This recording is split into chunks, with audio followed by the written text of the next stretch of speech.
Good morning sa inyong lahat at happy Friday. Mula dito sa Pag-asa Weather and Flood Forecasting Center, atin na ngayong silipin ang lagay ng panahon ngayong umaga ng Biyernes. Mga kaibigan, good news dahil si Tropical Storm Inday ay lumabas na kahapon dito sa Philippine Area of Responsibility. Noong mga nakarang araw nga, mula noong July 29, nakita natin itong tropical storm na ito. Ito pa ay tropical depression noong pumasok dito sa ating bansa at nagpatuloy nga ito sa paggalaw dito sa silangang bahagi ng Pilipinas.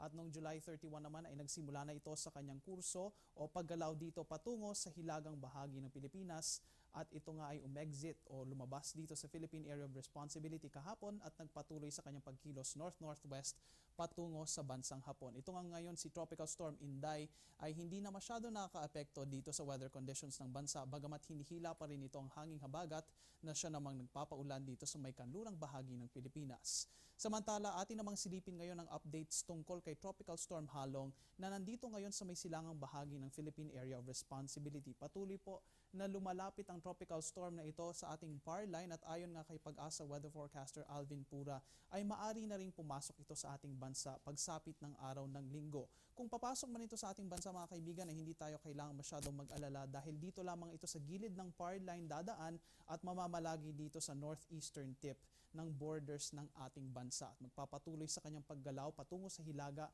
patungo sa bansang Hapon. Katulad rin ng ginawa ni Bagyong Inday noong mga nakarang araw mga kaibigan ay maaari rin itong hilain ang hanging habagat dito sa may kanlurang bahagi ng bansa at papasok yan dito sa Pilipinas at makakaranas rin tayo ng pag-ulan ngunit hindi naman ito gaanong kalakas.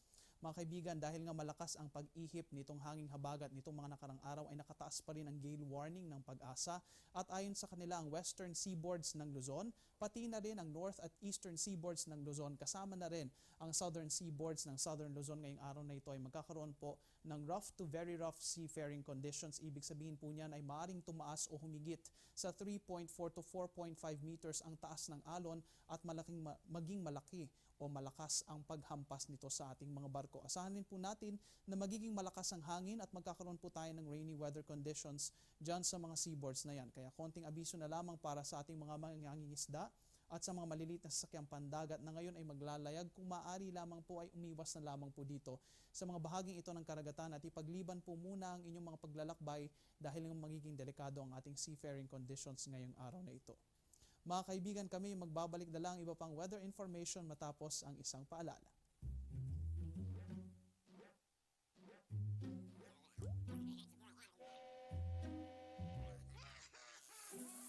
Worried kung nasaan ang package mo? Sa Air 21, worry-free! May real-time SMS updates kaya alam mong status ng padala mo every step of the way. Why worry? Pwede namang worry-free. Sa Air 21, sugot ko, padala mo. Mga kaibigan, ngayong araw ng Biyernes ay silipin na natin ang lagay ng panahon. Simulan po natin yan sa ating forecast dito sa may kanlurang bahagi ng Pilipinas. Magkakaroon nga po rin tayo ng pag-ulan ngayong araw na ito at dala po yan ng hanging habagat na ngayon ay umiihip dito sa may kanlurang bahagi ng Luzon, pati na rin dito sa Visayas at pinapalakas pa rin po yan nitong lumabas na si Bagyong Inday dito sa may hilagang parte ng Philippine Area of Responsibility.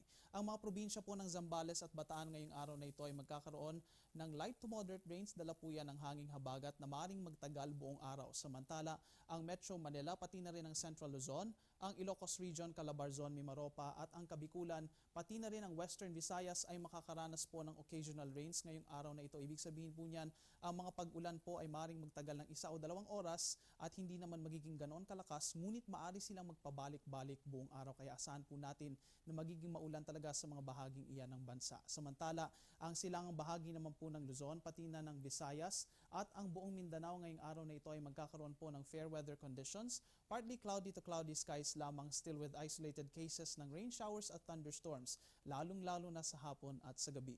Mga kaibigan, papasok na nga po tayo dito sa unang buwan o sa unang araw ng Agosto at ang ibig sabihin po niyan ay nag-iiba na rin po ang bilang ng storms o mga tropical cyclones na papasok dito sa ating bansa. Ngayon nga pong buwan na ito ay tinaya ng Pag-asa ayon sa kanilang historical records na magkakaroon tayo ng 3 to 4 tropical cyclones na maaaring pumasok dito sa Philippine Area of Responsibility.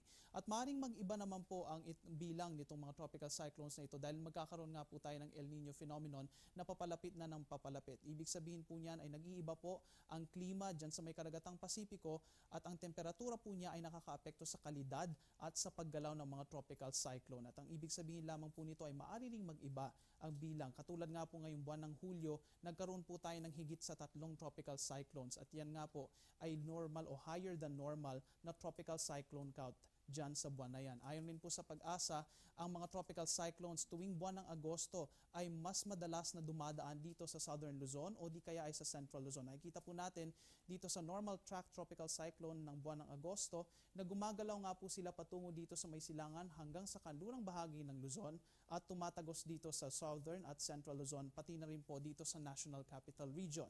Mayroon din naman pong posibilidad na ang mga tropical storms ngayong buwan ng Agosto ay lumihis at maging malapit lamang dito sa Northern Luzon at umiwas papunta sa bansang Taiwan at magpatuloy sa bansang China. At yan ang latest mula dito sa Pag-asa Weather and Flood Forecasting Center. Please check our social media accounts and our website para sa latest weather information. Mula dito sa Panahon TV kung saan walang pinipiling panahon ang pagbibigay impormasyon. Ako po ang inyong weather guide, Earl Figuracion. Magandang umaga sa inyong lahat. Balik sa inyo sa studio.